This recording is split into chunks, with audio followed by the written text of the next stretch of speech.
So I cannot even begin to describe how important it is for you to actually know the members of your team as individuals as opposed to just, yeah, that's my team. I mean, one of the biggest things that you need to understand about them is why are they at work? Why are they at this job? Why are they on your team? And if you don't have that type of information, your interactions with them are going to be very, very shallow. On the other hand, if you actually do have a really good grasp on what motivates them and what drives them to come into work every day and, give their A game, you can use that to kind of develop I don't really call it an incentive, but you can make sure that they are actually getting the value that means the most to them every single day when they come into work, as opposed to just being like hit or miss every single day. So when we're talking about people's values and what it is that they value in their workplace, it reminds me of a story that I have from back when I used to work on a suicide line. Surprise, surprise, working on a suicide line can be very, very challenging. Essentially, you're in a cubicle, phone rings, you never know who's going to be on the other end. It could be somebody who is looking for food assistance. It could be some, father of four who just got evicted and has no place for he and his kids to sleep that night. Or it could be someone, going through one of the darkest times in their lives and, they're ready to kill themselves and they're calling you for support. So it's very, very, very stressful. And then when you pick up the actual phone, you get right into the situation and you have to act on the spot. So I started working that job because I needed a job. And it didn't really pay very well, but I was like, do you know what? That's pretty psychology related. I should, work there to say I can get the experience. I work there, I get the experience, it helps me in the long run, is what I put together. And that was right. But the job, I remember, I think I started off at like $8.25 or $8.50. It was not a high paying job at all. And it was incredibly difficult. So it scared away a lot of people because it paid like crap. And it put you through quite a bit of shit. So I started the job and I loved it because the reason I was in that job initially was just, for some experience. But once I actually got to push myself in that job, I learned a lot about myself. And I know that I'm helping people when they need it most, basically. I'm helping people when they need it most, which is super important to me, and I cannot describe how much I love it. I'm constantly being challenged and pushed because, again, that's a very high-risk job. You say the wrong thing, that person hangs up the phone, and you have no idea what they're going to do afterwards. You need to, be performing on your A game at all times, and sometimes your A game just doesn't cut it. It puts me in a position where I can support other people. I adapted to it very quickly. Other people did not. I worked a lot, and I actively took those suicide and high-risk calls a lot because I wanted to push myself, whereas other people did not. Therefore, I got more experience and I developed faster than other people did. So it put me in a position where I had more knowledge and skill and experience, and I could use that to support my team when they also took those difficult calls or when they dealt with the situation and they didn't know if they handled it the right way or if they're fearful about it happening again or whatever it might be. So it challenged me. I was helping people who actually needed it, and I could support my team. Those are my three big things. It doesn't matter how much you pay me. If I can hit on those three things significantly, I will probably stick at that job. So one day, after I've been there for maybe a year, I am training in a new hire. And she's in the training process where she's done most of the training. She's actively taking calls, and I'm basically listening in on her calls, and I'll kind of give her, prompts and suggestions to help push her along if she's feeling stuck. So that's the situation. I'm in this cubicle over here. There's a wall, and then she's in this cubicle over here. I'm not going to use her actual name. I will just call her Beth. So I'm here, wall, Beth is here. And I basically just have my headset on mute, and I'm listening to her take calls. Hour or two into the shift, she's doing just fine. Hasn't been anything too hectic. And one other thing you should know is that for our suicide line, our crisis line, and our veterans line, our homelessness line, we answered calls for a bunch of different lines. But when we have people who are frequent callers and they are high-risk callers, we start a unofficial profile on them because, again, they are high risk and we don't want to jeopardize their overall well-being because this new person didn't know the basics, or this other specific person had never actually spoken to them, so they don't actually know too much about them. So we start a profile on them with just the need to know information. So we'll say we have Billy calling in. Billy lives in this city, in this state, so if you ever need to contact the police because Billy's not being safe, you know which police department to contact. Billy has a history of, using medication to try to overdose to kill himself. So again, if you have to contact the police, you can tell them he's likely on pills. Or if Billy has, a history of, hoarding guns and threatening to kill himself, you can tell the police that he is armed, so they need to be careful. It's basically need to know information that you might have to pass on to someone else, or you might need to implement into your own conversation. We had one person who called in regularly. She went through a lot of crisis scenarios, and a few times she had let her actual name slip, and as soon as you actually called her by her name, she did not like that and she immediately hung up. Doesn't matter where she was at in the crisis, she would immediately hang up if she heard her name. So you know that if you're talking to this person, you recognize them because of what they're talking about, and it doesn't matter even if she says her name, you cannot say her name, otherwise she will hang up and that will put her in a whole lot of danger. So we have summaries of the frequent callers. One of the callers who regularly called in, what was I using? Billy. I'll say Billy. Billy was a frequent caller. Lots of anxiety, lots of depression, constantly having suicidal ideations, and very frequently making suicide attempts. I would say maybe once every 2 months there was a suicide attempt. So when Billy made threats, they were to be taken very seriously, of course. All threats are taken seriously, but when Billy made threats, you actually had to take action, because when he made a threat, he was going to follow through with it. So we're sitting there, just taking normal calls, and all of a sudden, as well, with Billy, if Billy gets any indication that anyone is listening in on his call, or that there's even another person in the room, Billy would immediately hang up. It happened once before, years before I started, where Billy called in, and the office just so happened to be celebrating someone's birthday, so there was cake and people were socializing maybe 15 feet away from the person who was taking the call. Billy overheard people and immediately hung up, and later called back to explain that if he hears other people or thinks that his conversation's being monitored or listened to, he'll immediately hang up. So, interesting situation that we're in. So, we are sitting there. What did I use? Beth gets a call, and it's Billy. And I immediately go, crap, he can't know that I'm listening or that she's talking to someone, otherwise he'll hang up. And then you just immediately hear, it's coming through the phone, but it sounded like it was right next to you in person, just a true, true, and it was a train whistle. And Billy had drove their car to the train tracks, parked on the train track, and there was a train maybe 40 seconds away, and Billy's plan was to get hit by the train, and that's how they wanted to commit suicide. And I was like, oh shit, this is not a call that a new person should be taking, but I can't talk, otherwise Billy will hear me and hang up, and we can't transfer the call over to me because Billy will hang up as his history. So I'm like, oh shit. So I sprint out of my cubicle around the office, and I go to that person's cubicle. I'm like, mute your headphones right now. And she mutes it, and she's like, I don't know what to do. And I was like, well, listen, you need to talk. So I tell her, mute your mic when you can. Whenever he's talking, you put the mic on mute.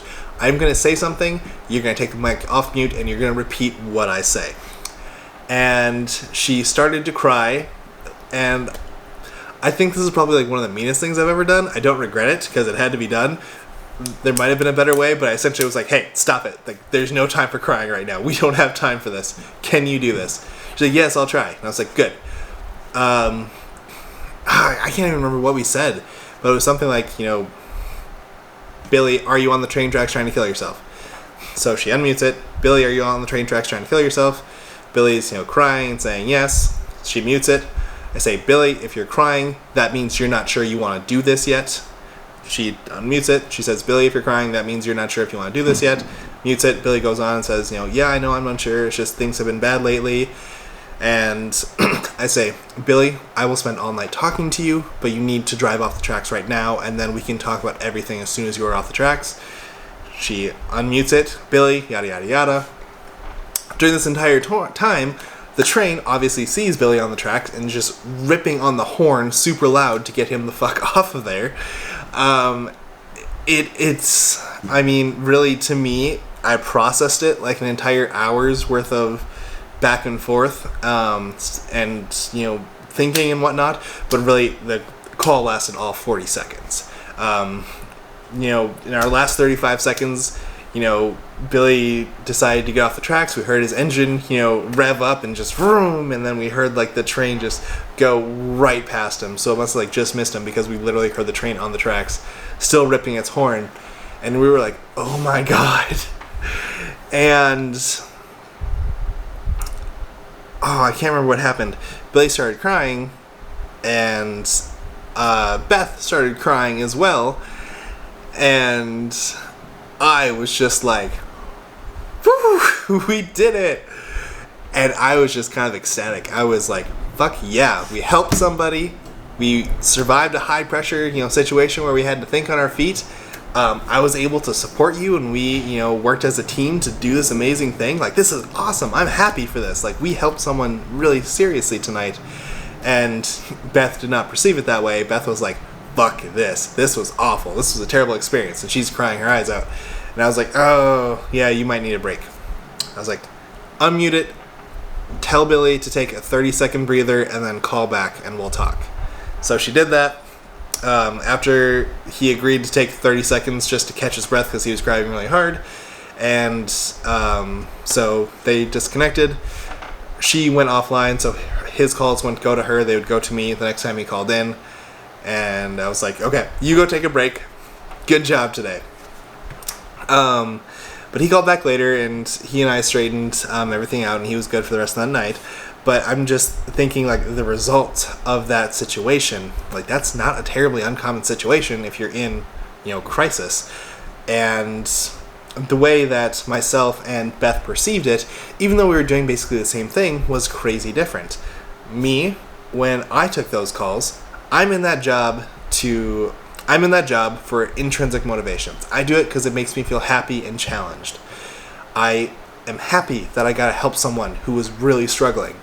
I am happy that I was in a crazy challenging situation. That's been one of the biggest challenges of my life. Like, that specific 45 seconds was the fastest I've ever had to think before in my life, and it was fantastic. And then I'm also happy that I got to work on a really tough situation with a team member, and I was able to support them and mentor them to be successful. Like, you hit all three things for me. I love that. I was definitely going to come back the next day pumped. She, on the other hand, was extrinsically motivated for the job, meaning she was in it for a job. It was a paycheck to her. She did not want to do any of this stuff particularly, but it was the job that was convenient for her at the moment. So obviously, she had a more negative reaction to that situation than I did. So I come in, I'm like, yeah, we did it. She comes in, she's like, nope, I'm done. I'll finish tonight, and so she was ready to quit after that night. She did end up coming back. However, she really, really struggled taking those crisis calls as time went on, because she was not there for those crisis calls. She was there to take easy calls and get pretty low money for it. She didn't want to go above and beyond for $8.25 an hour. So that's really, I think that's a really good example of why knowing your team members individually really plays a role in how effective they'll be at work. If you have someone who is just extrinsically motivated, they're there just for the money, they're going to do a not great job. They're going to do just enough, just well enough to not get fired so they can keep that paycheck going. And it's not wrong to be motivated by money, but just keep that in mind, that if you have people who are there solely for the paycheck, they're going to work solely for the paycheck. And if they've done enough work to guarantee a paycheck, that's basically their cutoff point. They're not going to put any more effort into it because they've met their motivation.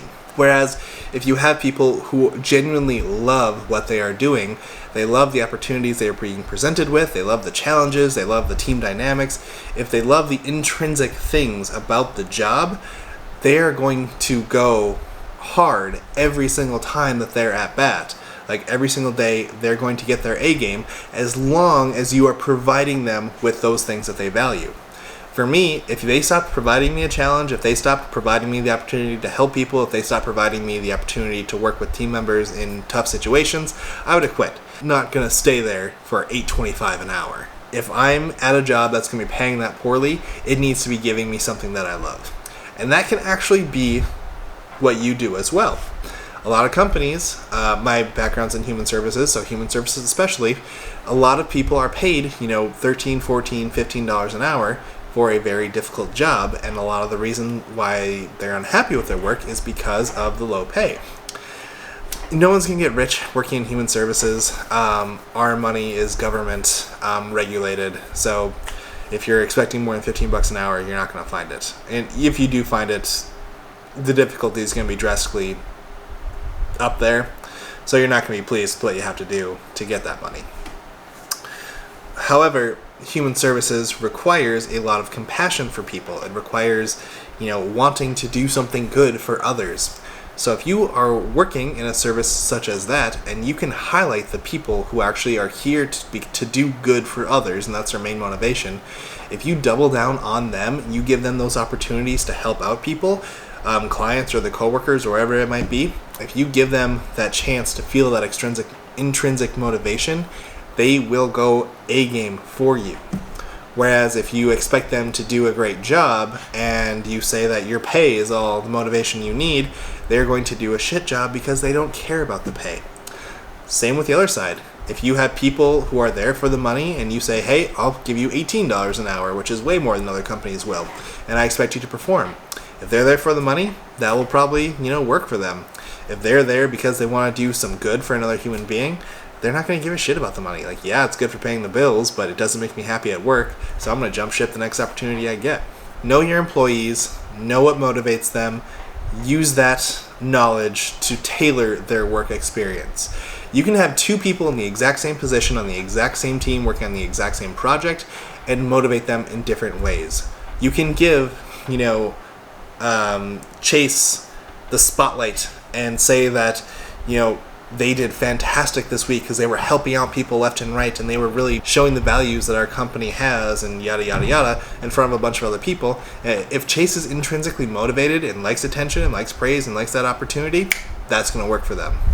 Whereas Sarah might be financially motivated, and you can tell Sarah, hey, if you keep busting your ass for the next 6 months, I will do my best to see if I can get some type of bonus for you. No guarantees, but I can promise you I will work my best because I think you're working hard and you deserve this extra money. And guess what? That's going to motivate her. Even if she doesn't get it, she's getting the opportunity to potentially receive it. And if there's any type of potential financial motivation involved, it'll work. Get to know your people, get to know what motivates them, and put that in place for them to perform at their A game.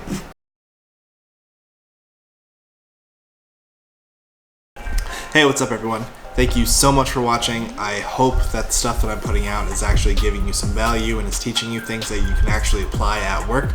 I do want to let everybody know that my website is up and running. I'm actually going to start working with people for free online.